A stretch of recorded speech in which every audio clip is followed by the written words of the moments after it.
తెలంగాణ ప్రజారాజ్యం పార్టీలో యువతకు ప్రాధాన్యత కల్పిస్తామని తెలంగాణ ప్రజారాజ్యం పార్టీ రాష్ట్ర అధ్యక్షులు జులికర రవికుమార్ అన్నారు. శుక్రవారం ఆదిలాబాద్ పట్టణంలోని ప్రెస్ క్లబ్లో ఆయన మీడియాతో మాట్లాడారు. తెలంగాణ ప్రజారాజ్యం పార్టీలో చేరడానికి చాలా మంది ఆసక్తి చూపెడుతున్నారని ఆయన తెలిపారు. యువతను రాజకీయ నాయకులుగా, మంచి నాయకత్వం గల నాయకులుగా తయారు చేస్తామన్నారు.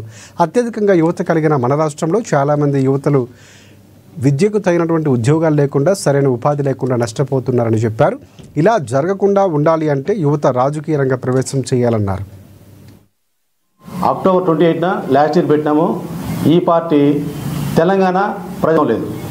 తెలంగాణ రాష్ట్రమే 10 సంవత్సరాలు గడుస్తున్న తరుణంలో తెలంగాణ ప్రజల కొరకు, తెలంగాణ ఆకాంక్ష కొరకు మరొకసారి తెలంగాణ ప్రజారాజ్యం పార్టీ ప్రత్యామ్నాయంగా పురుడు పోసుకొని తెలంగాణ ప్రజల ముందుకొచ్చిందని తెలియజేస్తూ, ఈ తెలంగాణ రాష్ట్రము అనేక మంది ప్రాణ త్యాగాల మీద కట్టబడిన తెలంగాణ ఏ రాష్ట్రం కూడా ఈ విధంగా ఏర్పాటు కాలేదు. భారతదేశంలో ఉన్న రాష్ట్రాలలో ఏ రాష్ట్రం అయితే రక్త తర్పణం చేత ఏర్పడ్డది అనంటే అది ఓన్లీ ఫర్ తెలంగాణ. అలాంటి తెలంగాణను 10 సంవత్సరాలు పరిపాలన చేసిన ప్రభుత్వము, ఇప్పుడు పరిపాలన చేస్తున్న ఈ ప్రభుత్వము ఇంకా అనేకమైన విధి విధానాల చేత మరి ప్రభుత్వాన్ని పరిపాలన కోసం ఎదురు చేస్తున్న మరొక ప్రభుత్వం అంటే కాంగ్రెస్, బీఆర్ఎస్, బీజేపీ ధీటుగా తెలంగాణ ప్రజారాజ్యం పార్టీ తెలంగాణ ప్రజల కొరకు, తెలంగాణ ఆకాంక్ష కొరకు, తెలంగాణ యువకుల కొరకు పురుడు పోసుకుందని తెలియజేస్తూ, ఈ స్థానిక సంస్థలలో ఈ 4 స్తంభాల ఆట ఈ 3 పార్టీలకు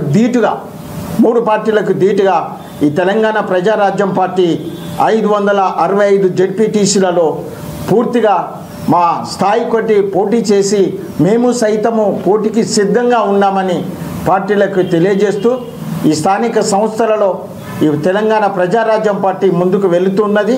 దీనికోసము ఈ ఆదిలాబాద్లో యువకులకు ఒక మంచి సదవకాశము, నిధుల నియామకాల కోసం పోరాటం చేసిన యువకులు ఈ తెలంగాణ ప్రజారాజ్యం పార్టీ మీ కొరకు యువతులను వారిని రాజకీయ యోగ్యులుగా, రాజకీయ ప్రతినిధులుగా, నాయకత్వం వహించే యోధులుగా సంసిద్ధం చేయటానికి పురుడు పోసుకుందని తెలియజేస్తూ, ఇది మొదలుకొని ఈ స్థానిక సంస్థలలో మా సత్తా చాటుతామని మీ అందరికీ